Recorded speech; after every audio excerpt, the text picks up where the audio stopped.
여자들의 시선으로 바라보는 세상 이야기 마멘톡의 김민수입니다. 시청자 여러분 반갑습니다. 우리가 살아가는 인생길엔 끊임없는 유혹이 있기 마련이죠. 여러분은 지금 어떤 유혹에 흔들리고 계신가요? 정산종사님께서는 뿌리 깊은 나무는 바람에 안이 뽑히고 원천이 깊은 물은 가뭄에 안이 마르나니 인생 생활에 신앙은 뿌리요 수행은 원천이라. 신앙이 깊은 생활은 아무러한 역경, 난경에도 꿋꿋하여 굽히지 아니할 것이요 수행이 깊은 생활은 어떠한 유혹에도 초연하여 평온함을 얻나니라 라고 말씀을 하셨습니다. 네, 마멘톡 오늘도 제 옆에는요 어떠한 유혹에도 꿋꿋이 버틸 것 같은 네 분이 함께 주셨습니다. 반갑습니다. 반갑습니다. 네, 어서 오십시오. 자, 유혹 이야기로 저희가 시작을 해봤는데요. 저는 사실 요즘에 완전 유혹된 게 하나 있거든요. 네, 야식.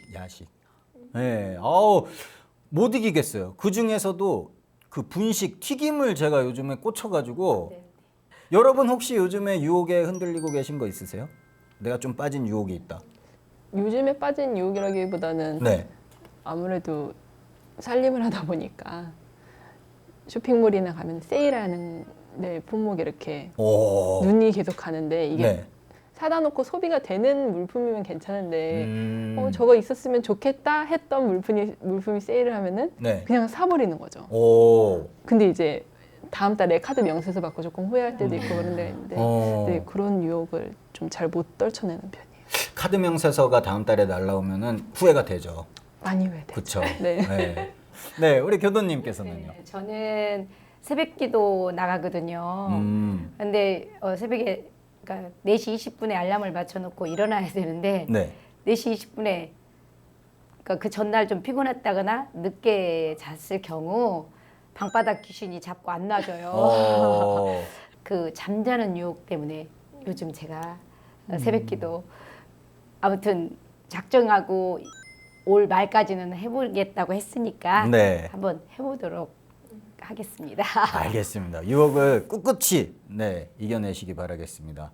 우리 조상덕 교도님. 저는 예전 습관의 유혹이 제일 심한 것 같아요. 뭐 예전에 무슨 습관이 있으셨어요? 예를 들면 제가 최근에 네. 위가 많이 안 좋았거든요. 그래서 식습관을 바꿔야 되는데 네. 아이들 저녁을 차려주면서 저도 모르게 반찬을 집어먹고 있는 저를 발견할 때가 있어요. 아니면 애들한테 아무리 바빠도 말을 좀 예쁘게 해야지 이렇게 생각했다가도 네. 이제 바쁘면 막 아니 빨리 막 이러면서 막 애들을 막 닥달하고 그런 모습 볼 때 아직까지도 과거의 나를 벗지 못했구나 이런 생각이 들기도 하고 그런 나를 발견하면 좀 허탈하죠. 우리 교도님한테는 예전의 나로 돌아가고 싶은 유혹이 있으신 거네요. 그렇죠? 네, 알겠습니다.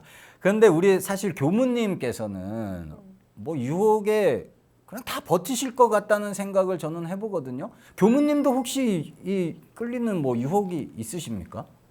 그렇게 말씀하시니까 하나도 없다고 해야 될 것 같은 유혹이네요. 그렇죠. 네, 죄송합니다. 저 봄에는 이게 새순 나는 것이 그 유혹에 네. 농사하는데 제가 너무 끌려다녔다고 했잖아요. 네네. 어느 날 보면 밭에가 있고 잠깐 정신 차리고 맞아요. 밭에 있고. 네. 근데 요즘은 절 유혹하는 경계가 뭐냐면 서예예요. 서예요. 예. 오. 그러니까 이제 오랫동안 이제 못 하다가 네. 이제 서예 다시 학원을 이제 끊었거든요. 네. 근데 이게 되게 마음이 자꾸 그저 법당에 이제 서예 할 수 있게 해놨는데 마음이 자꾸 법당으로 가요. 예, 그게 이제 요즘의 유혹이에요. 그렇군요. 예, 뭐 예. 유혹을 이제 받으셔도 항상 좋은 거에 받으시니까. 그렇죠. 네. 그렇습니다. 자, 그렇다면은 여러분은 솔직히 유혹에 잘 빠지는 스타일이세요? 아니면은 나는 유혹이 와도 뭐 잘 빠지진 않는다 하는 스타일이세요? 어떠세요? 난 잘 빠진다. 한번 손 한번 들어주시겠습니까? 두 분께서는 잘 빠진다. 그럼 우리 임조령 교도님께서는 잘 빠지지 않는다. 네, 아까 이제 말씀하신 옆에 교도님 말씀처럼 습관이나 업에 끌리는 건 유무념 대상이기 때문에 네. 아무튼 그거는 이제 차치하고 이제 유혹이라 생각할 때는 이제 경계라고도 표현할 수 있지만 여기서 말씀하시는 유혹은 그런 게 아닌 것 같아요. 그래서 저는 유혹에 잘 빠지지 않는 편이라고 저는 생각하는 이유가 항상 잘 수행한 사람은 자성을 떠나지 않는다고 하는데 그 자성 자리가 언제인가라고 반조를 해요. 그러니까 유혹이라 제가 느꼈을 때, 그러니까 경계라는 부분이 아니라 유혹이다. 이거는 안 좋은 쪽으로 가는 유혹이라고 느꼈을 때 제가 그런 생각을 하기 때문에 유혹에 잘 빠지지 않는다. 저는 그렇게 생각합니다. 그렇군요. 교무님, 네. 정산종사님께서 수행이 깊은 생활은 어떠한 유혹에도 초연하여 평온함을 얻나니라라고 말씀을 해주셨잖아요. 예. 여기에 담긴 뜻 무엇일까요? 수행이 깊은 생활은 라고 하셨잖아요. 네. 수행이 깊다고 하는 거는 수행을 많이 했다, 마음 공부를 오래 했다, 네. 이런 뜻이 아니고 수행한 힘이 크다, 강하다, 이런 뜻이 될 것 같고요. 네.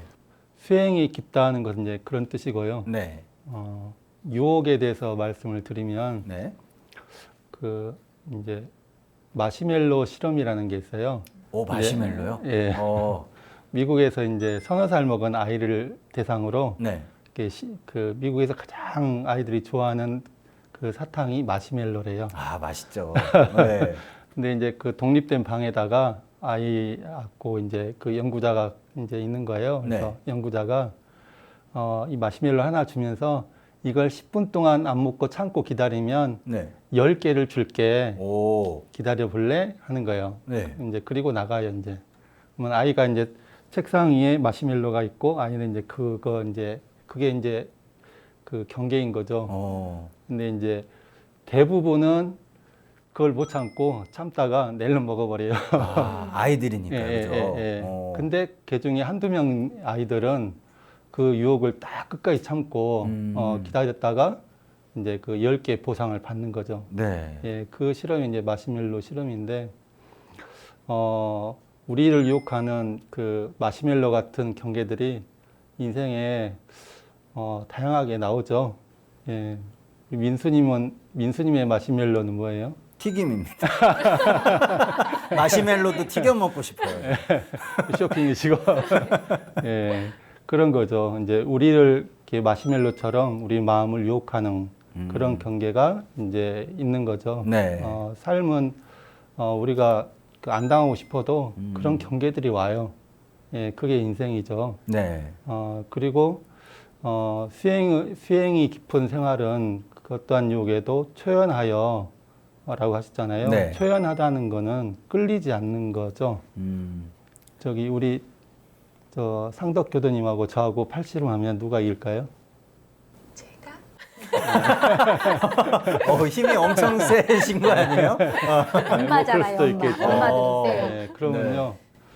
미국 사람 100명하고 한국 사람 100명이 줄다리기를 하면 누가 이길까요?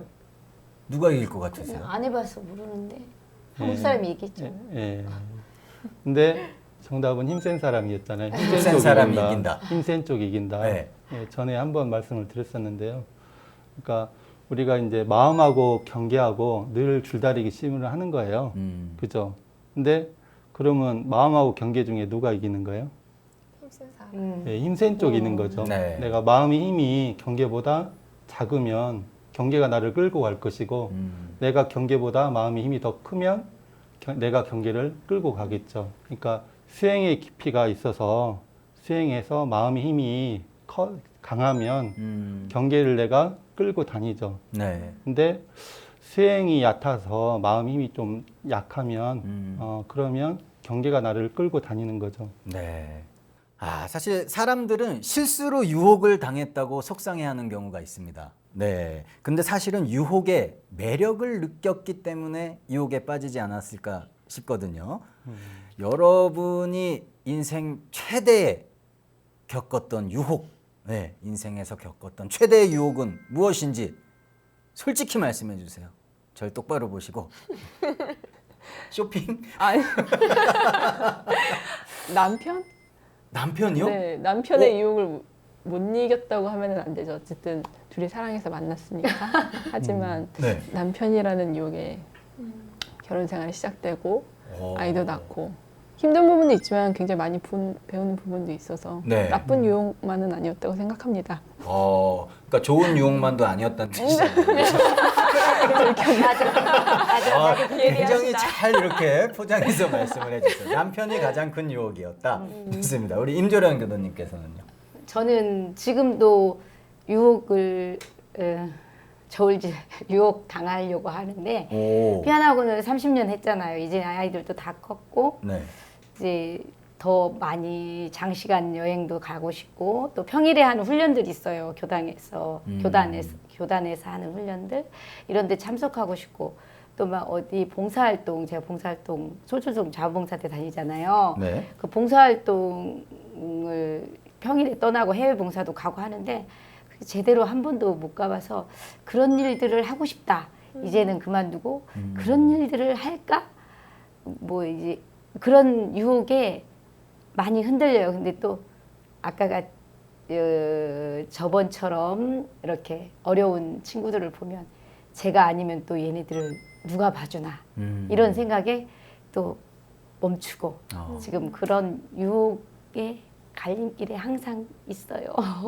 네. 제가 그래도 항상 이 좋은 쪽에 네, 기운이 힘이 더 세신 것 같아요, 우리 교도님, 그렇죠? 항상 좋은 쪽으로 이제 선택해서 가시는 거잖아요. 네. 대단하십니다. 네, 아까 남편이라 그러셨죠? 네. 알겠습니다.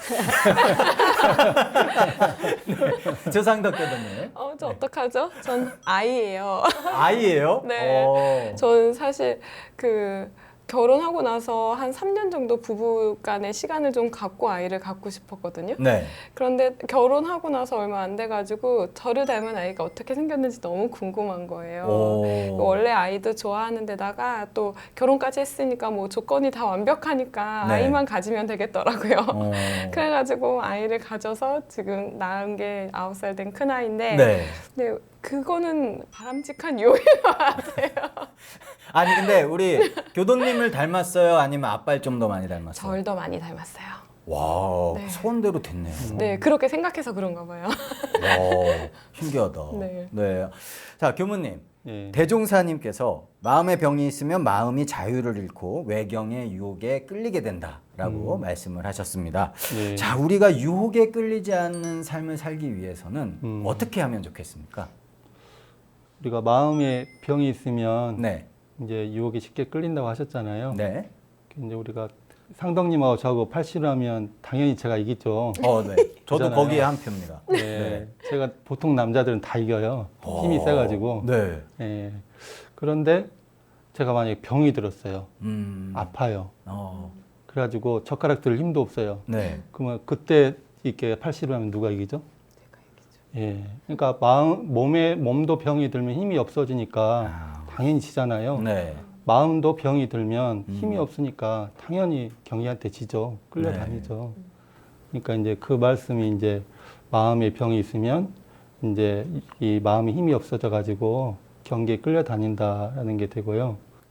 어떤 조사에 의하면 그 50년 전에 비교해서 우울증 환자 수가 네. 10배 정도 늘었대요. 10배나요? 예. 와. 그러니까 50년 전에 비교해서 우리가 물질적으로는 되게 잘 살게 됐는데 네. 마음은 많이 병이 들고 행복감은 더 줄어들고 예, 우울한 사람이 많다는 거죠. 이 세상에 공짜가 없어요. 예. 뭐든지 때가 투자만큼 그 결실을 보는 거거든요. 네. 근데 지금 우리 한국 사회가 이 물질적으로만 밖으로만 이렇게 투자를 하다 보니까 그쪽으로는 많이 강화가 됐는데 안으로는 투자가 안 되다 보니까 마음에 투자를 안 하다 보니까 마음의 힘은 점점 줄어들고 마음을 강화해주는 좋은 인연들도 이제 이 공동체 생활이 점점 약해지잖아요. 네. 그러니까 거기다가 이제 그게 더 플러스가 되니까 마음이 점점 병이 들고 또 약해지고 그러는 것 같아요. 그러니까 이제 좋은 소통적 관계도 많이 맺어서 이게 이제 마음의 어떤 자양분을 많이 이렇게 얻고 네. 특히 이제 마음에 많이 투자하셔서 이렇게 마음 훈련 우리가 어물계에서는 교당 내양식 주의사항 또 상식용 주의사항으로 3학 공부를 해서 네. 정신의 수양력, 사회의 연구력, 작업의 치사력 합치면 이제 마음의 힘이겠죠. 네. 마음의 힘을 키우자고 하잖아요. 네. 그러니까 마음의 힘을 키우면 몸도 면역력이 강하면 이렇게 병균의 쉽사리 이렇게 침투가 안 되고 네. 병균이 이렇게 감기 바이러스가 들어와도 쉽게 극복을 하잖아요. 네. 근데 그런 것처럼 마음도 마음의 면역력, 삼학계의 그 삼례력, 이 마음의 힘이 강화되면 내가 이제 그런 외경에 좀 이렇게 담대하게 잘 대처해 나갈 수가 있겠죠. 네. 그러니까 방법은 훈련이다. 훈련에 투자를 해야 된다. 네. 그렇게 이야기를 하겠습니다. 네, 맞습니다. 정산종사님께서 우리는 사막의 바른 길을 찾았으니 어떠한 유혹과 마장이 있을지라도 영원히 이 공부를 쉬지 아니하겠나이다 라고 말씀을 해 주셨습니다.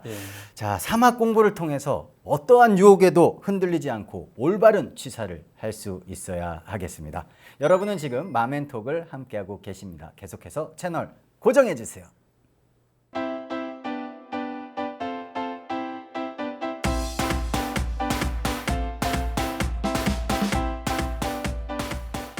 여러분은 지금 마멘톡을 함께하고 계십니다. 계속해서 심심할 틈 없는 우리들의 인생 이야기를 만나보는 공감업 왓수다 순서가 왔습니다. 삶은 만남과 이별의 연속입니다. 그렇죠? 네. 이별하면 남녀 간의 이별부터 또 영원히 이별하는 죽음까지 우리가 통틀어서 말할 수가 있는데요. 정말 수많은 종류의 이별들이 있습니다. 그 중에서 오늘은 저희가 어른의 이별에 대해서 한번 얘기를 나눠보려고 그래요. 자, 먼저 여러분이 젊은 시절에 겪었던 이별 이야기부터 한번 출발을 해볼 건데, 네, 어떤 이별을 경험하셨는지 한 분씩 들어보도록 하겠습니다. 이성원 교수님부터. 왜 이렇게 놀랐어요? 많이 놀라셨어요. 젊은 시절에 이별 한 번쯤은 다 해보잖아요. 네. 이제 초등학교 다닐 때 외할아버지께서 돌아가셨는데 그때는 크게 와닿지는 않았어요. 그냥 이제 할아버지는 좋은 곳으로 가셨다. 위에서 우리 지켜봐 주실 거다. 그렇게 생각을 했는데 저한테 굉장히 크게 다가온 그 죽음에 대한 이별은 어떻게 느끼실지 모르겠지만 전 그 탤런트 최진실 씨 돌아가셨을 때 네. 그냥 버스에서 계속 울었어요. 대학교 다닐 때 그랬거든요. 근데 얼마나 힘들었길래 사랑하는 두 아이들을 두고 극단적인 선택을 해야 했을까 하면서 계속 울었던 기억이 있어요. 네. 굉장히 팬이셨군요, 또. 아니요, 엄청난 팬도 아니었어요. 네. 근데 왜 그렇게 슬픔으로 다가왔는지는 네. 아직도 의문이에요. 네. 고 최진실 씨의 그 죽음에 굉장히 안타까워하셨기 네, 때문에. 굉장히 많이 안타까웠어요. 그렇군요. 네. 자, 근데 그러면 또 그 이별에는 어떻게 대처하셨어요? 어떻게 좀 슬픔을 가라앉히셨는지. 슬픔을 네. 가라앉히려고는 하진 않았고요. 네.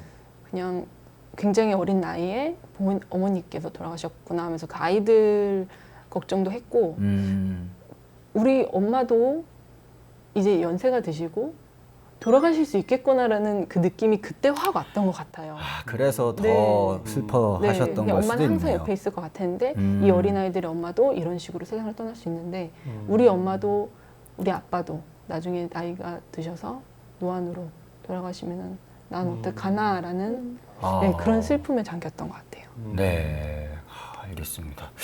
자, 그렇다면 이번에는 우리 조상덕 교도님께서는 어떤 이별을 경험하셨나요?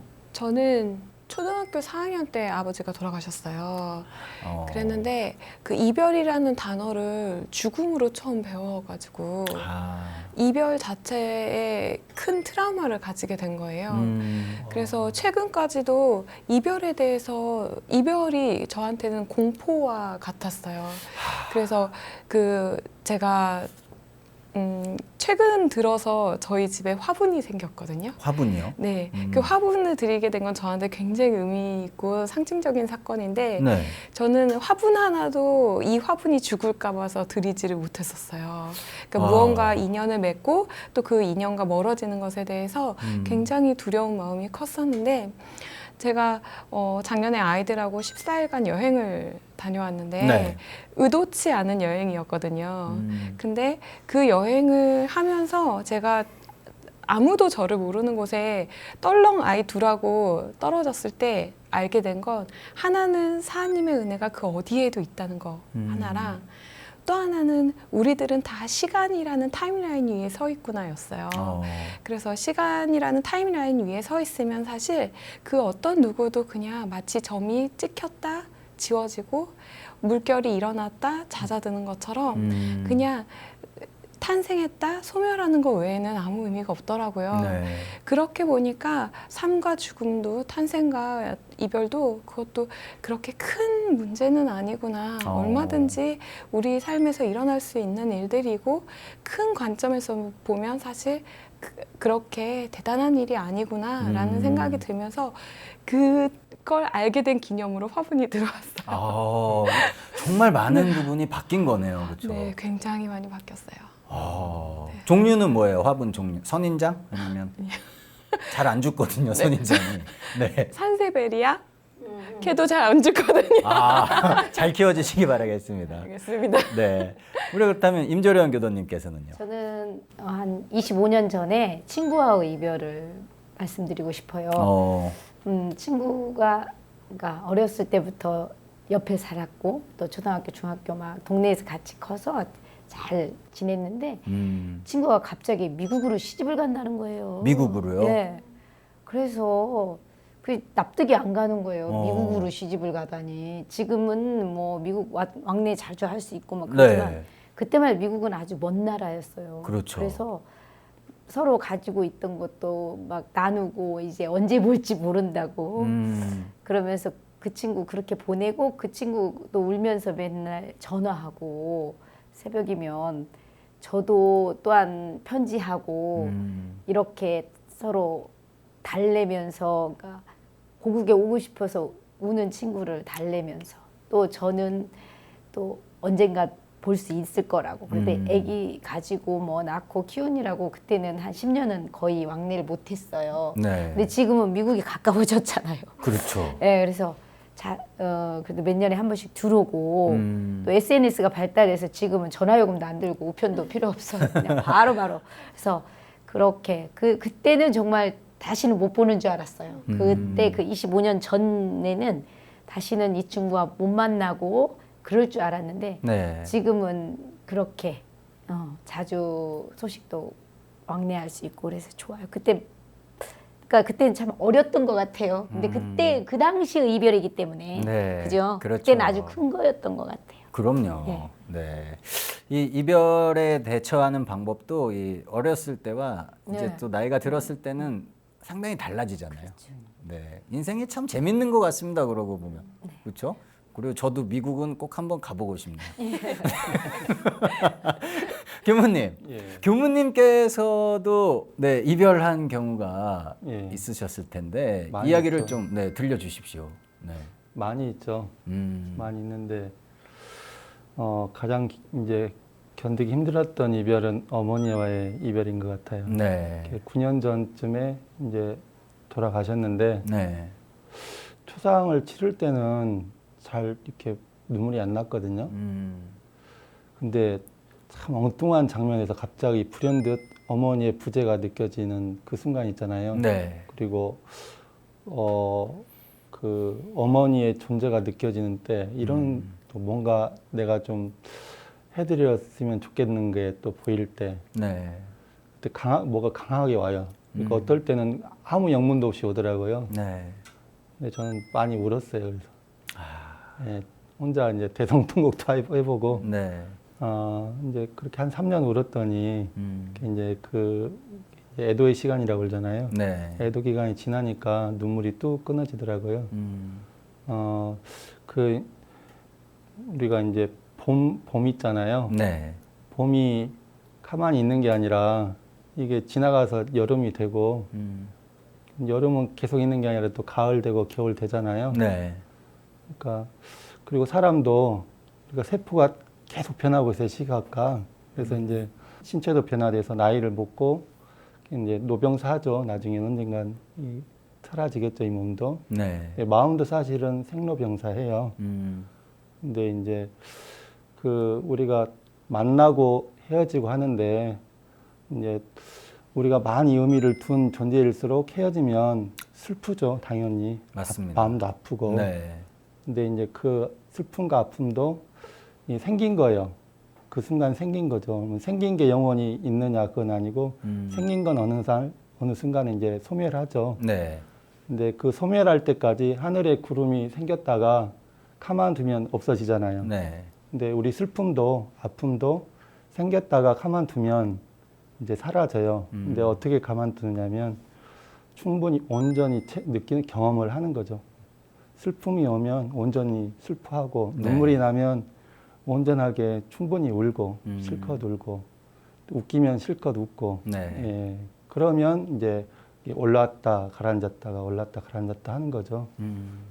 근데 이제 우리가 좀 주의해야 할 것은 뭐냐, 이게 이제 슬픔이 이제 눈물이 나고 슬픔이 나오잖아요. 그 감정이 있기 때문에. 네. 근데 거기에 이제 빠질 경우가 있어요. 예, 너무 이렇게 존재감이 나한테 클 의미가 클 경우에는 더 네. 그렇죠.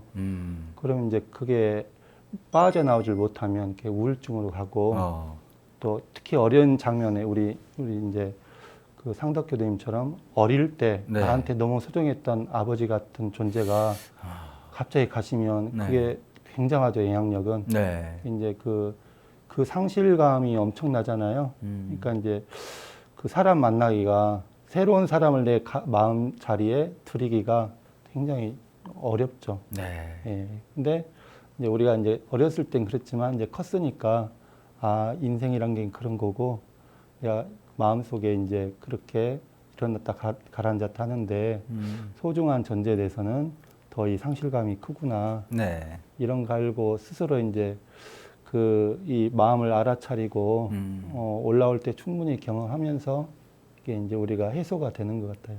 네, 맞습니다. 네. 저도 사실 어머니께서 한 10년 전에 이제 암 투병하시다 돌아가셨는데 굉장히 힘들었거든요. 근데 너무 슬펐는데 또 네. 이제 어머니 돌아가시고 나니까 장례식장에 또 주변에서 너무 많은 분들께서 예. 진심으로 이렇게 위로를 해주시니까 거기서 저는 되게 많이 힘을 얻었어요. 그렇죠. 네, 예. 물론 큰 상실감을 가지고 잘못될 수도 있었던 때였지만 예. 또 많은 분들이 이렇게 힘을 주시니까 굉장히 도움이 됐거든요. 맞아요. 네. 자, 친구와의 이별, 뭐 동료와의 이별, 가족과의 이별 굉장히 다 마음 아프죠. 그렇죠. 하지만 우리가 이런 말이 있습니다. 아픈 만큼 성숙해진다. 이런 말이 있잖아요. 이 말에 조금 공감하시는지 궁금합니다. 예, 이별이 나를 어른으로 좀 만들어준 것 같기도 하다 하시는 분 혹시 계십니까? 저는 네. 한 15년쯤 전에 네. 저희 단원, 제가 단장하고 있을 때 저희 음. 단원이 갑자기 사고로 열반하는 일이 있었어요. 아이고. 근데 저희 그러니까 30대 중후반이죠. 근데 그때 아이가 3학년, 6학년이었어요. 근데 그때 단회할 때 그분이 그런 말을 했어요. 자기 아버지가 자기 6학년 때 돌아가셨다고. 그렇지만 자기는 자기 아버지의 사랑을 아직도 가슴에 담고 산대요. 그 당시에 항상 아무도 없을 때는 업어주고 또 무엇인가 챙겨주시고 항상 집 앞에 나와서 기다리시고 막 그랬대요. 네. 놀다 들어가도. 그래서 자기는 자기 아이들한테 항상 지금 그러고 살고 있다고 그렇게 말했는데 사고로 정말 큰애가 6학년 때 열반한 거예요. 그분이. 저희 단원이. 저는 그 말을 지금도 잊혀지지가 않아요. 아, 있을 때 잘해야 되는 거구나. 있을 때 최선을 다해서 사랑을 주는 거구나. 그분 말이 틀리지 않았구나. 그래서 저는 저희 단 진호님의 열반 후에 그거는 정말 마음속 깊이 너무 많이 울고 그 아이들을 보면서 같은 동네에 있기 때문에 하면서도 그래, 너희 엄마가 너희들한테 그만큼 사랑을 주고 가셨으니까 너희 지금 잘 살고 있지? 라고 생각하면서 그 이별이 저에게는 진짜 큰 울림이었습니다. 네.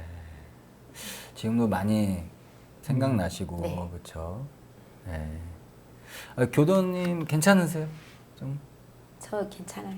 네. 우리 교도님께서는요? 저는 질문에 조금만 더 집중해 보자면 이별이 반드시 성숙함을 담보하는 건 아닌 것 같아요. 그렇죠. 네, 이별에 최근에 셀러브리티들이 스스로 자신의 목숨을 끊는 경우가 굉장히 많잖아요. 네. 그런데 그런 경우에는 대부분이 슬픔을 성숙함으로 승화시키지 못했기 때문에 그런 일들이 발생하는 것 같아요. 그래서 결국에는 내 안에서 그 슬픔이라는 어떤 경계가 혹은 슬픔이라는 어떤 이벤트가 내 삶에 발생을 했을 때 그때 그것을 어떻게 해석해낼 것이냐, 네. 내 안에서 어떻게 내면화할 것이냐, 그것이 결국에는 슬픔을 통해서 성숙해지거나 아니면 슬픔이 더 큰 슬픔으로 오거나 이걸 가르는 것 같아요. 네. 그래서 제가 보면은 그 애니메이션을 되게 좋아하는데요. 그 영화 인사이드 아웃에 슬픔이라는 캐릭터가 나와요. 네. 네, 근데 그 슬픔이라는 캐릭터가 얘기했던 굉장히 감명 깊은 대사가 있었는데 우는 행위는 네. 내가 빠르게 달리던 속도를 늦추고 그리고 내가 가지고 있는 것들의 무게를 늘린다라는 말을 해요. 네, 내가 일상의 고마움을 모르고 정신없이 사는 데 바빠서 달렸던 것을 내가 우는 행위를 통해서 그 속도를 늦춰서 나에게 적정한 속도를 갖게 하고 또 내가 너무 가까이 있어서 소중한지 몰랐던 것들에 대해서 네. 슬픔을 통해서 그 소중함을 다시 일깨워준다는 그런 뜻으로 저는 해석이 됐었거든요. 와. 슬픔도 같은 얘기인 것 같아요. 그래서 아마 슬픔이라는 것을 우리가 성숙하게 해석해낼 수 있다면 그러면 아마 지금 슬픔이가 얘기한 것처럼 그렇게 나의 속도를 조절하고 나의 삶의 무게를 조절할 수 있는 역할을 할 수 있을 것이고 네. 그렇지 않다고 하면 또 극단적인 선택을 할 수 있는 그런 슬픔이 되겠죠.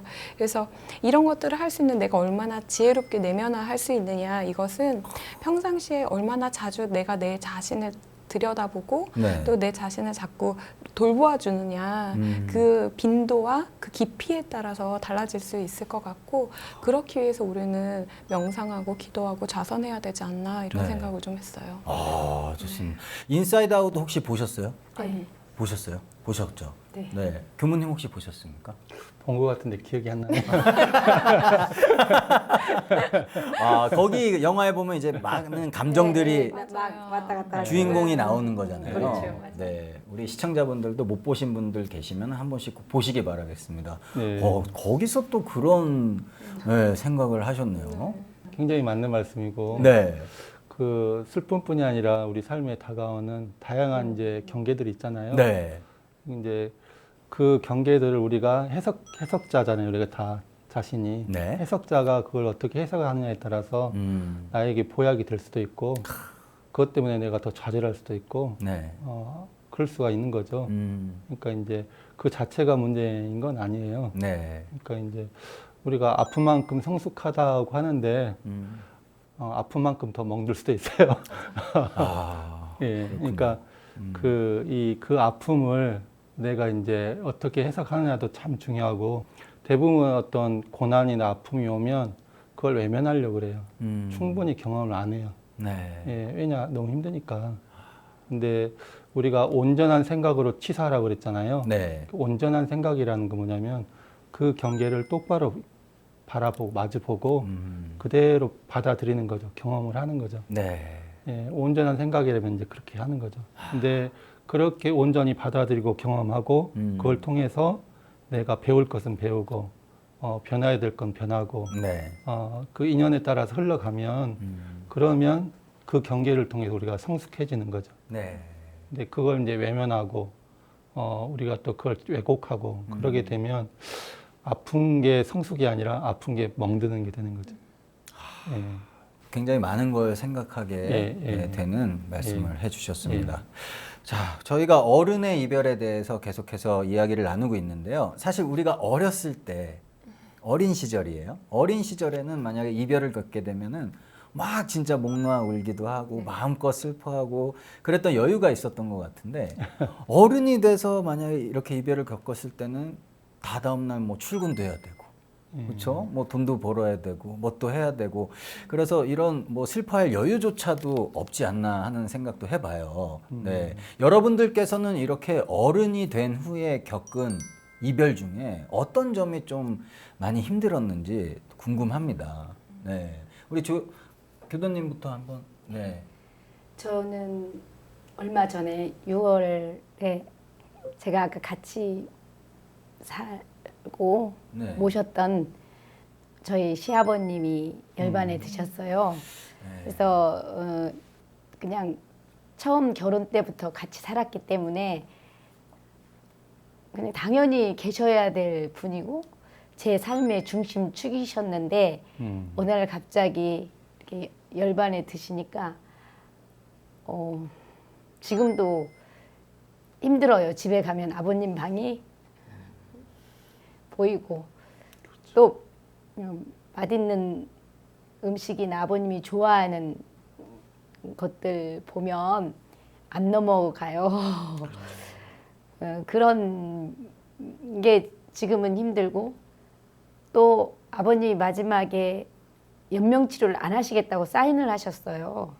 내가 너한테 27년을 살았는데 마지막까지 그러고 싶지 않다고 아버님이 연명치료 중단에 사인을 하셔서 그냥 한 5일 편찮으시다가 가셨어요. 그냥 정말 강직한 성품 그대로 그런 모습으로 가시는 거 보고 그때 너무 힘들었거든요. 아버님한테 제가 제대로 못 해드려서 그런 결정을 하셨나? 아니면 뭐 보내드릴 때는 그것이 힘들었고 지금은 이렇게 아버님과 연관되는 모든 것이 보일 때 아직도 힘이 듭니다. 정말 아버님 생각이 많이 나요. 지금도. 그렇죠. 그렇지만 꿋꿋하게 오늘 또 씩씩하게 여기 방송국 와서 또 아버님 멋있게 살다 가신 이야기도 할 수 있고 잘 살고 있잖아요. 그죠? 네. 그래서 극복하고 있습니다. 그렇습니다. 사실 저 이제 교도님 우리 임조령 교도님의 말씀 그 시아버님의 죽음과 관련된 이야기를 들으면서 우리 옆에 계신 교도님들도 눈물을 흘리시고 네 사실 저도 막 울음이 나요. 근데 이걸 참을 수밖에 없어요. 왜냐하면 저는 진행을 해야 되기 때문에 이게 또 어른으로서 감내해야 할 또 그게 아닌가 싶습니다. 그렇죠. 네. 자, 어른의 이별. 네. 저도 그렇고 여러분도 그렇고 우리 시청자분들도 그렇고 언젠가는 네. 사랑하는 사람과 이별을 해야 됩니다. 그렇죠? 네. 네. 혹시 여러분은 이 이별 준비를 하고 계시는지 궁금하거든요. 네. 준비를 좀 평소에 하고 계십니까? 네. 네. 대중사님이 40이 넘으면 죽어갈 보따리를 챙기라고 하셨잖아요. 네. 저는 그 죽어갈 보따리에 무엇을 넣을까. 근데 저는 욕심이 별로 없어서 다른 건 넣고 갈 게 없네요. 딱 하나 공부인이니까 네. 성불제 중 서원 일념 네. 하나 챙기고 싶어요. 네, 왜냐하면 대종사님께서 가장 급한 일이 생멸 없는 진리와 인과 보응되는 이치를 깨닫는 거라고 했잖아요. 네. 저는 엄불교를 뭐 50여 년 다녔다고 하지만 아직 아는 것이지 깨달았다고는 생각지 않거든요. 그 깨달아서 그 보따리에 넣는 거예요. 깨달음을. 근데 계속 교전 있고 설교 듣고 또 자선하고 그런 공부만 할 뿐이지 아직 저는 깨달음의 경지까지는 갔다고 생각을 안 해서 그 오가가 내 소유가 진정되는 것을 깨닫는 거 그거를 그 바구니에 넣고 가고 싶습니다. 알겠습니다. 아, 역시 맏언니다우세요. 그죠? 네. 그렇다면 조상덕 교도님께서는요? 지금 제가 지금 바로 이곳을 떠난다고 하면 네. 사실 누구나 그럴 거예요. 아이들이 제일 마음에 걸리는 것 같아요. 네, 아이들이 제일 마음에 걸리는데 근데 저는 어느 순간 아버지를 잃어봤기 때문에 네. 저희 아이들도 어느 순간 저를 잃을 수 있을 거라는 걸 알고 있거든요. 그래서 저는 매일 아침 아이들이 눈을 뜨면 무조건 제 방으로 달려오는데 달려오면 첫 마디가 무조건 끌어안고 사랑해. 엄마 아빠의 아들, 딸이 되어줘서 고마워. 이렇게 얘기를 하거든요. 저는 이게 약간 아이들한테 적금을 붓는 거라고 생각해요. 네. 혹시 언젠가 제가 의도치 않게 떠나는 순간이 오더라도 그렇더라도 아이들이 제가 주었던 사랑을 기억할 수 있는 무언가 하나의 힌트는 있어야 되지 않을까? 네. 이런 생각이 들어서 그런 의미에서 매일 아침 똑같이 주문처럼 계속 그렇게 아이들한테 얘기를 해주고 그렇게 해줬을 때 떠나는 저도 홀가분하게 떠날 수 있을 것 같아요. 내가 아이들한테 충분히 내가 할 수 있는 모든 것들을 다 했다라고 네. 여기고 홀가분히 떠날 수 있을 것 같아서 그래서 꼭 그렇게 안 빼놓고 하려고 애를 쓰고 있어요. 네. 준비를 하고 계시는 거군요. 네. 네. 대산종사님께서는 준비 없이 죽음을 당하면 얼마나 당황스럽겠는가. 평소 생사 준비를 잘하는 것이 필요하다라고 말씀을 해주셨습니다. 자, 교무님, 예. 생사 준비 반드시 필요하겠죠? 물론 그렇죠. 네. 오늘 주제가 이렇게 이별인데 네. 이별에는 꼭 이렇게 죽어서 이별만 있는 건 아닌데. 그렇죠. 예. 네. 우리가 너무 이렇게 존재론적으로만 이렇게 이야기를 한 것 같아요. 네. 근데 사실은 인생을 살면서 존재론적으로 나는 누구인가, 지금 여기는 어딘가 한번 살펴볼 필요가 있죠. 네. 예, 그 성찰을 통해서 깊이 성찰한 사람은 인생을 대하는 태도가 다르거든요. 그러니까 우리 조상덕 교도님 같은 경우는 이른 시기에 아버지의 열반을 접하면서 네. 그때는 그게 너무 내 인생에 큰 데미지를 줬지만 크게 봤을 때는 내 인생을 바라보는 태도가 네. 남다르시잖아요. 그게 더 깊은 인생에 대한 성찰이 있고 맞습니다. 그러니까 그 소중한 아이들을 대할 때 이 다가오는 의미가 이 무게감이 다른 거죠. 네. 그러니까 어떻게 보면 이런 말씀 드리면 참 무책임하긴 한 건데 아버지가 어떻게 보면 큰 선물 주신 것일 수도 있다 이런 생각이 들어져요. 네. 예. 그리고 그 대종사님이 이제 아까 말씀하셨잖아요. 40이 넘으면 죽어가는 보따리를 챙겨라. 네. 제가 봤을 때는 40도 늦은 것 같아요. 예. 될수록 빨리 챙기는 게 좋죠. 네. 예, 챙긴다는 게 뭐냐. 첫째는 우리가 그 인생이란 뭔가 우리가 죽음을 정말 앞에 딱 두잖아요. 네. 정말 죽음을 앞에 둘수록 내가 이 죽음이 실감이 날수록 다가오는 게 뭐냐면 삶이에요. 역설적으로. 그렇죠. 예, 삶이 더 다가와요. 그리고 나와 함께하는 이 존재들의 소중함, 내가 마시는 공기에 대한 소중함이 더 다가오거든요. 네. 그렇기 때문에 일찍 생사에 대해서 이 연말을 할수록 내 삶이 다가오는 그 의미가 남달라질 것이다. 보따리를 좀 일찍 챙기는 게 좋겠다. 네. 이런 생각이 들어지고. 네. 근데 아까 우리 연타운이 아버님 같은 경우 참 대단하신 분이세요. 대단하신 분이에요. 그러니까 우리 원불교 교도님 출가한 교우님들 말고 네. 제가 하신 교도님들 중에 진짜 신앙 수행 깊은 분들 보면요. 우리 그런 분들이 죽음을 대할 때는 내가 가는 거지 가면 오는 거지 하고 그걸 딱 그냥 탁 놓고 가셔요. 네. 내가 이 소중한 내 며느리가 고생 안 하게 해야지 하고 탁 놓고 가시는 거예요. 그러니까 그 생사에 대해서 미리 준비하신 분은 이 죽음에 대한 이별에 대한 태도가 그렇게 다르신 것 같아요. 네. 그러니까 40부터 죽음을 생각하고 이제 좀 준비하고 마음으로 준비를 하고 사는 분들의 태도는 네. 이렇게 다르죠. 예. 그래서 그런 준비를 일찌감치 하고 네. 이렇게 연말을 하고 하나씩 이제 준비를 해 나가면 우리 삶이 살아가는 순간도 더 이렇게 뿌듯하게 살 수 있고 네. 죽어갈 때도 아름답게 갈 수가 있는 거죠. 그러니까 지금 빨리 하세요. 네. 같이 하세요. 보험밖에 안 들어나요. 보험 들어놓으셨네요. 준비하셨네요. 알겠습니다. 자, 이제는 마멘토의 공식 질문을 드려보도록 하겠습니다. 나에게 어른의 이별이란? 네, 교도님부터. 네. 저에게 어른의 이별이란 네. 피할 수 없지만 즐길 수도 없는 것. 마음 아프다 이거. 네. 피할 수 네, 없지만 피하고 싶다라는 단어가 먼저 떠올랐어요. 그래가지고 근데 저희가 흔히 하는 얘기가 피할 수 있으면 즐겨라라고 하잖아요. 근데 이거는 즐길 수도 없는. 네. 그래서 그렇네요. 네. 집에 가서 또 한번 생각을 해보게 하는 네, 대답이셨어요. 네. 집에 가서 또 생각해 보겠습니다. 네, 교도님. 저는 어른의 이별이란 저에게 어른의 이별이란 자연스러움, 순리다 이렇게 생각합니다. 순리이다. 예, 이런 쌍 법어를 제일 좋아하거든요. 이 원쌍의 진리를 각하면 알게 된다고 했잖아요. 생로병사의 이치는 추나 추동과 같다고 계속 교무님께서 말씀하신 그 부분이 저는 그래서 순리다, 네.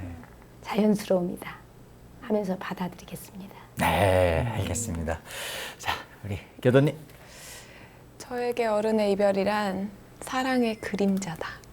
네. 그래서 그 사랑이 크면 클수록 그림자도 길고 깊고 그 사랑이 작으면 작을수록 그림자도 짧고 작겠죠. 그래서 내가 얼마나 사랑했는지를 사실 우리가 곁에 있을 때 알 수 있으면 훨씬 더 좋을 텐데 네, 대부분은 그러지 못하잖아요. 네. 그래서 떠난 후에라도 그 긴 그림자와 커다란 폭을 보면서 내가 얼마나 큰 사랑을 받았는가를 짐작하고 네. 또 그 사랑을 다른 사람들에게도 되돌려줄 수 있고 보훈할 수 있는 기회로 삼는다면 네. 또 이별이 꼭 슬픈 것만은 아닐 수도 있겠다라는 생각이 듭니다. 네, 너무 잘 들었습니다. 교무님께 어른의 이별이란 무엇입니까? 아파서 성숙하는 것. 아파서 성숙하는 것. 예, 아프지만 성숙하는 것. 네. 그러니까 이제 아까 즐길 수는 없죠. 예, 깔깔깔 즐길 수는 없는데 그때 즐기라는 의미는 충분히 경험하라는 뜻인 것 같아요. 네. 예, 그러니까 이별도 인생의 큰 장이에요. 이게 소중한 사람과 이별할 때는 네. 그 가는 모습을 뒤에서 이렇게 묵묵히 바라봐 주는 것도 어른으로서 이별을 대하는 태도가 아닌가 네. 그런 생각이 들고 네. 또 한 사람 한 사람이 이별을 할 때 또 그 이별이 주는 나에게 이제 그분의 존재가 주었던 내 인생에 던져준 그 의미를 또 한번 새겨보고 그러는 게 또 어른으로서 이별이고 네. 그런 태도를 갖추면 나를 더 성숙하게 만들지 않을까 네. 그런 생각이 들으시네요. 알겠습니다. 자, 오늘 여러분들과 어른의 이별에 대해서 네, 이렇게 얘기를 나눠봤습니다. 이별 앞에서 정말 쿨한 어른이 되기 위해서 평소 생사 준비하는 거 네, 필요할 것 같고요. 네, 오늘까지만 아파하고 내일 또 행복해지기 위해서 노력해야 되겠습니다. 그렇죠.